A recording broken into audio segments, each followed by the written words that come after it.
Bismillahirrahmanirrahim. Assalamualaikum warahmatullahi wabarakatuh. Hamdan wa syukralillah, amma ba'du. Rabbi shrah li sadari wa yassir li amri wa hlul 'uqdatam min lisani yafqahu qawli. Qala Allah Ta'ala fi kitabihil karim, a'udzu billahi minasyaitonir rajim.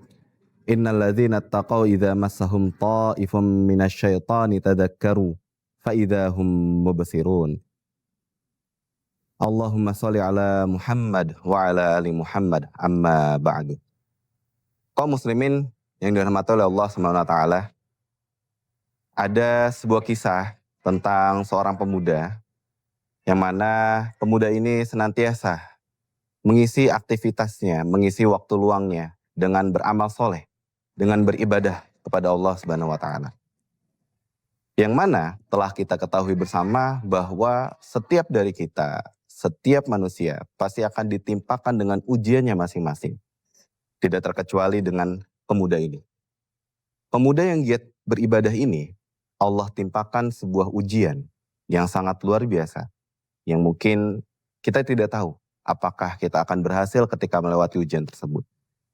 Yaitu adalah dia digoda, dirayu dan dihasut oleh seorang wanita yang mengajak dirinya untuk melakukan perbuatan keji dan mungkar.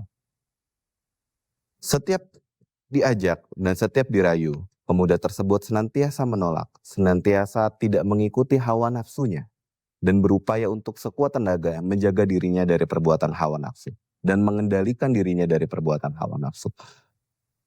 Sampai satu waktu,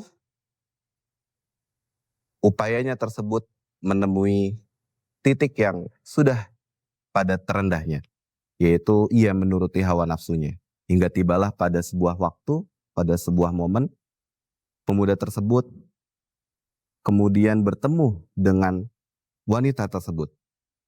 Di pertemuan itu, Allah mampu melindungi dirinya dari perbuatan keji dan mungkar.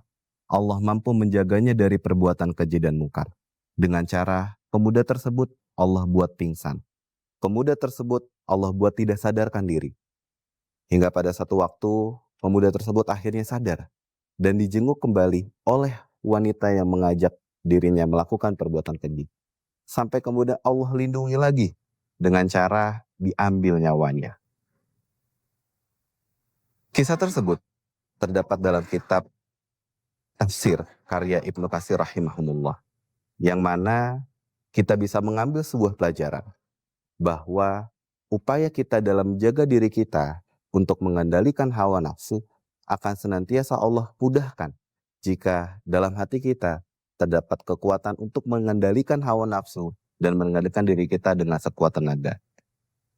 Sebagaimana dalam firman Allah Subhanahu wa taala dalam Quran surat Al-A'raf ayat 201. A'udzu billahi minasyaitonir rajim. Innal ladzina taqaw idza massahum ta'ifum minasyaitani tadzakkaru fa idza hum mubsirun. Yang artinya sesungguhnya orang-orang yang bertakwa, innal ladzina taqaw idza massahum, apabila dirinya ditimpa was-was minasyaiton, dari syaitan, tadzakkaru fa idza hum mubsirun, maka dia akan mengingat Allah. Dan ketika mengingat Allah itulah akan ditampakkan kesalahan-kesalahannya, akan dibukakan kesalahan-kesalahannya, untuk kemudian kita atau orang bertakwa tersebut berhenti dari melakukan perbuatan maksiat tersebut. Ayat ini sangat relevan sekali dengan kondisi kita saat ini yang sedang berpuasa. Yaitu jika kita melihat pada ayat yang lain di surat Al-Baqarah ayat 185 yang berbunyi, A'udzubillahi minasyaitonirrajim.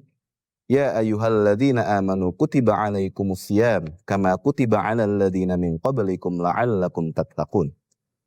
Ujung dari ayat ini menyebutkan bahwa orang yang bertakwa, salah satu cirinya adalah orang yang mengerjakan ibadah puasa. Dan di ayat surat Al-A'raf ayat 201, ciri dari orang bertakwa adalah dia yang bisa mengendalikan hawa nafsunya dengan cara senantiasa berzikir dan mengingat Allah Subhanahu wa taala.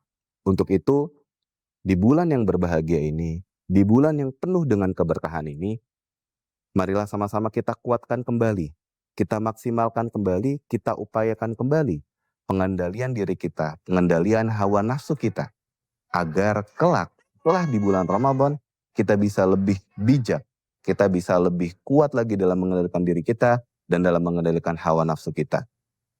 Ramadan adalah bulan pendidikan. Ramadan adalah bulan tarbiyah. Maka di bulan Ramadan ini marilah sama-sama kita maksimalkan untuk mendidik kita, mentarbiyah kita, agar kita bisa menjaga diri kita dan bisa melindungi diri kita ketika Ramadan telah berakhir. Kaum muslimin yang dirahmati oleh Allah SWT, demikian kultum singkat yang bisa saya sampaikan. Mohon maaf jika ada salah-salah kata dalam penyampaiannya. Wallahu a'lam bishawab. Mu'afu minkum. Assalamualaikum warahmatullahi wabarakatuh.